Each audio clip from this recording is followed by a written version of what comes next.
Maintenant, nous allons écouter l'honorable Gratien Irachan de l'Ituri. Vous aurez été averti si vous quittez le sujet.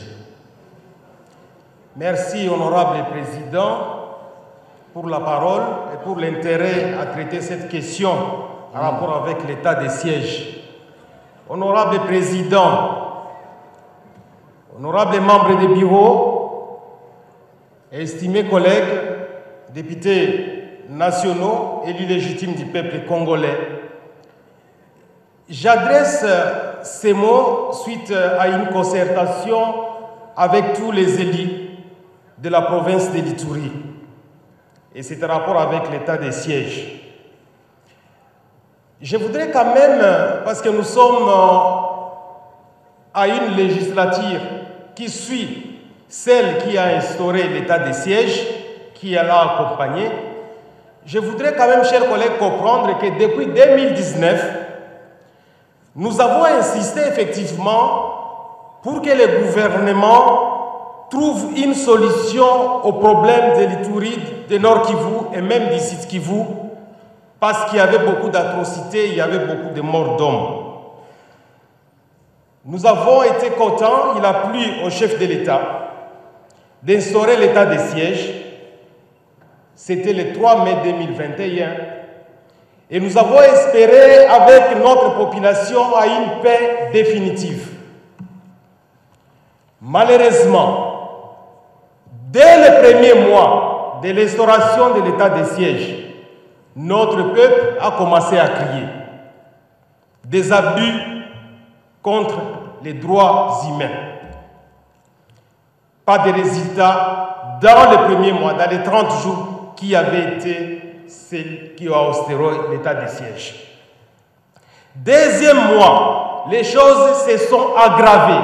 Il y avait plus de cris et de pleurs au niveau des provinces de l'Ituri et du Nord Kivu. Troisième mois, excusez-moi, on n'en pouvait plus. Et nos populations ont sollicité à tous les députés d'évaluer l'état des sièges à 3 mois. Et nous avons demandé à l'époque au bureau d'évaluer. Il ne nous a pas été accordé, mais plus tard, nous avons parlé individuellement avec les collègues députés qui étaient dans la salle, et tous dans la salle, à l'entrée du bureau, nous avons montré les papiers qu'il fallait évaluer l'état des sièges, et le président de l'Assemblée à l'époque, il avait accepté que nous puissions évaluer. Nous avons fait 3 mois d'évaluation de l'état des sièges avec la commission défense et sécurité. Et après 3 mois de travail qui étaient durs, et j'ai l'honneur de vous dire que les rapporteurs étaient les rapporteurs actuels, Jacques Njoli, mais il était à ce moment-là rapporteur de la premier président, je crois, de la commission défense et sécurité. Nous avons eu à travailler et on a trouvé effectivement que l'état des sièges ne convenait pas pour remettre la paix à l'Est. C'était un travail qui a été fait avec des experts militaires, des experts de la police, des experts du renseignement, en présence de 5 ministères, les ministères des Finances, les ministères des Budgets, les ministères de la Justice, les ministères de l'Intérieur. Et j'oublie, il y a un ministère que j'ai oublié, le ministère de la Défense nationale. Merci, honorable président. Alors, nous avons voté ici parce que le travail de la commission s'est achevé après 3 mois et on a présenté ce travail ici le 29 septembre 2021. Nous avons voté vers 22h12 une résolution pour que l'état de siège soit levé avant la 10e prorogation. Et après nous, il y a eu beaucoup d'autres missions du gouvernement, dont le premier ministre à l'époque, Sama Lukonde, qui est au Sénat. Et dans chaque mission, la population de l'Ituri et du Nord Kivu voulait qu'on lève l'état de siège. Et chaque fois, notre respectable honorable Njoli, qui est ici notre rapporteur, faisait partie de cette mission. Toutes les résolutions existent. Alors, nous, on ne comprend pas pourquoi maintenir un dispositif qui ne permet plus de restaurer la paix à l'Est, qui a été même contesté par les experts de l'armée, de la police et des renseignements, et même par l'Assemblée nationale qui a voté la prorogation à maintes reprises et qui a voté en fait la levée avant la 10e prorogation. Honorables députés, chers collègues, jusqu'à ce jour, l'état de siège n'a rien fait pratiquement. Pourquoi je le dis? Nous avons travaillé avec l'état de siège au début, avec l'ordonnance, quand il n'y avait même pas ces phénomènes Rwanda M23. Il y avait des résolutions importantes qui devraient résoudre ces questions de l'Est pour que même la rébellion n'existe pas ou alors qu'il n'y ait pas l'agression que nous sommes en train de connaître aujourd'hui. Mais nous n'avons pas pu travailler comme il se doit. Et les résultats de l'état de siège aujourd'hui, si vous faites un bilan comparatif, il y a plus de groupes armés qui se sont créés qu'avant l'état de siège. Il y a eu plus de morts aujourd'hui qu'avant l'état de siège. On est dans un taux qui dépasse même 500%. Il y a eu plus de déplacements qu'avant l'état de siège. On dépasse même le taux de 1000% de déplacements aujourd'hui. Il y a plus de destructions qu'avant l'état de siège, on dépasse même 800%. S'il faut parler des axes routiers, la plupart des axes routiers sont freinés aujourd'hui, sont bloqués parce que les groupes armés pilulent partout. Et parfois, il y a des civils qui s'hasardent, ils peuvent passer, mais souvent, ils sont tués. Il n'y a pas eu 1 centimètre de territoire récupéré avec l'état de siège. Il n'y en a pas eu. Il y a eu, par contre, l'affairisme, les business, les minéraux qui ont explosé. Il y a eu des exploitations illicites, des Chinois qui sont partout, qui opèrent dans des milieux où il y a les groupes armés. Parfois, on se comprend, on se demande, mais quel est l'accord entre les gouvernements et ces Chinois ou ces opérateurs miniers dans des zones où il y a les groupes armés, mais ils sont bien sécurisés, ils sont parfois avec des militaires du gouvernement congolais et on ne comprend pas en fait qu'est-ce qui se passe. Quand vous allez aujourd'hui évaluer l'état de siège, je donne l'exemple de ma province de l'Ituri.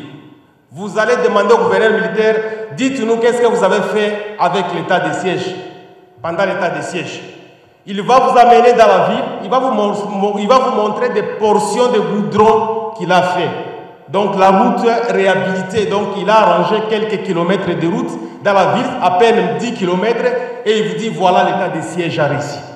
Mes chers collègues, l'état de siège n'avait pas un objectif de construction de routes. L'état de siège, c'était pour la sécurité. Vous demandez au gouverneur quel est le résultat. Il va vous montrer les bâtiments publics qu'il a repeints, les hôpitaux et d'autres salles de fêtes ou des salles de conférences. Il dit, voilà ce que nous avons fait avec l'état de siège. On ne doit pas jouer avec la population jusqu'à ce niveau-là. Et je vous dis, chers collègues, qu'est-ce que le peuple attend de l'état de siège? Nous attendons l'arrêt des massacres. Et les massacres continuent jusqu'à aujourd'hui. Nous attendons les retours dans les milieux respectifs, les villages qui ont été détruits. Nous attendons que ces peuples rentrent là-bas. Nous attendons qu'il y ait la démobilisation de ces gens qui ont pris les armes. Et nous attendons qu'il y ait la réhabilitation des victimes. C'est ce que nous attendons. Et non la construction de goudrons, je ne sais pas, repeindre les murs, les écoles et quoi. Ce n'est pas ce que nous avons attendu de l'état de siège. Chers collègues, je vais commencer par citer. Vous savez qu'avec l'état de siège, le collègue Mbindoulé l'a dit, nous avons évalué, je donne les chiffres avec précision, sur 3 mois, parce que le gouverneur militaire, le 2 de l'Ituri et du Nord Kivu, disait à l'époque qu'ils n'ont pas les moyens pour pouvoir gérer l'état de siège et faire les opérations. C'est comme ça que nous avons convoqué, l'Assemblée nationale a convoqué le ministère des Finances et des Budgets pour dire, mais pourquoi vous sacrifiez notre armée, vous ne leur donnez pas l'argent. Et le compte a été fait, il y a eu 56 millions de dollars décaissés dans les 3 mois. Et dans les 56 millions, il y a eu 67% de ces 56 millions disparus à Kinshasa. Et Honorable Mbindoulé vous a dit, il y a eu seulement 4 millions au Kivu et 4 millions à l'Ituri. Nous sommes dans quel pays? Ce n'est pas normal, on doit nous respecter. Honorable député, les animateurs de l'état de siège sont aujourd'hui devenus des politiciens. Les mêmes stratégies que nous, les politiques, nous montons, eux aussi les font. Des militaires qui ont des militants. Des militaires qui ont créé des radios. Il y a une radio qui existe, des radios de propagande politique, pour s'attaquer à l'Assemblée nationale, pour s'attaquer aux élites du peuple.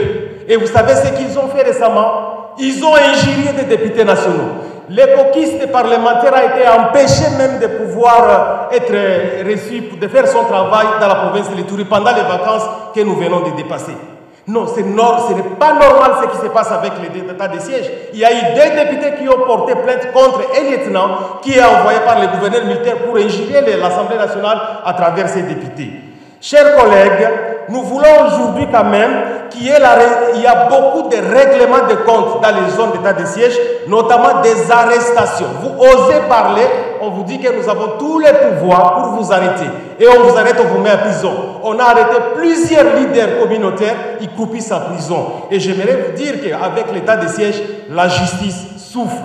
Parce qu'on a un problème avec les magistrats assis comme les magistrats debout, et on ne sait plus expédier les dossiers rapidement. Et la conséquence, il y a beaucoup de gens qui meurent en prison parce que tout simplement la justice, elle est au ralenti, faute de l'état de siège. Je vais donc terminer en disant ceci. Aujourd'hui, nous connaissons une baisse sérieuse des recettes dans les provinces de Nord Kivu et de l'Ituri, parce que tous les postes douaniers sont gérés par l'armée. Et figurez-vous, ça fait plus de 3 ans, personne ne connaît les recettes qui entrent dans les 2 provinces. C'est géré entre les acteurs qui sont sur le terrain avec Kinshasa, et nous ne savons pas combien d'argent sont envoyés aussi au niveau des zones opérationnelles. C'est un problème sérieux. Les opérateurs miniers dans les sites gérés par des groupes armés, ces problèmes doivent être éclaircis. Nous avons fait l'enquête, on a trouvé que les ordres viennent de Kinshasa pour dire que Eza et Loko Yamoudou, tel, vous laissez les faire. Ça, c'est un problème. Et les gouverneurs militaires qui vous disent partout, vous allez maquiser où? Vous ne ferez rien. Je crois qu'il faut trouver une solution en sécurisant la population et cesser de faire l'outrage à l'Assemblée nationale. Parce que ce que les gouverneurs militaires font, c'est l'outrage à l'Assemblée nationale. Honorable Président, nous voulons aujourd'hui que vous puissiez restaurer l'image de l'Assemblée nationale, qui est la deuxième institution de la République et qui doit être respectée après les chefs de l'État. Nous sommes des élus du peuple, des élus légitimes. Et honorable, ici c'est le temple sacré, on ne peut pas s'amuser à jouer avec les élus du peuple. Les députés, nous sommes tous unis et nous avons demandé à ce qu'il y ait une commission d'enquête, qu'on associe les collègues de toutes les 26 provinces, si on peut envoyer un représentant, et qu'on aille là où il y a des problèmes, s'il faut aller dans les territoires, la MONUSCO va nous faciliter avec des hélicos et tous les enjeux possibles, et la sécurisation avec nos éléments de forces armées congolaises, avec des drones, qu'on voit la réalité et qu'on fasse un débat afin qu'on trouve la réalité de ce qui s'est passé. Pourquoi? Parce qu'on nous a sali, nous, de l'Est. On nous a sali pourquoi? Il y a eu justement ces acteurs invisibles qui sont des animateurs de l'état de siège qui disent que non, c'est vous les députés de l'Est qui avez des groupes armés. Et c'est comme ça qu'on a commencé ici à donner des décisions sur l'état de siège sans pouvoir faire intervenir les députés de l'Est. Et vous savez cette fameuse phrase, quand on disait quitter les groupes armés, c'est justement parce que nous avons été exclus de tous les processus. Nous sommes en train de croire, aujourd'hui avec cette législature, pour que la valeur des élites de l'Est revienne à sa place et que nous puissions décider ensemble parce que nous formons une même république démocratique du Congo. Président, j'ai dit et je vous remercie. Voilà.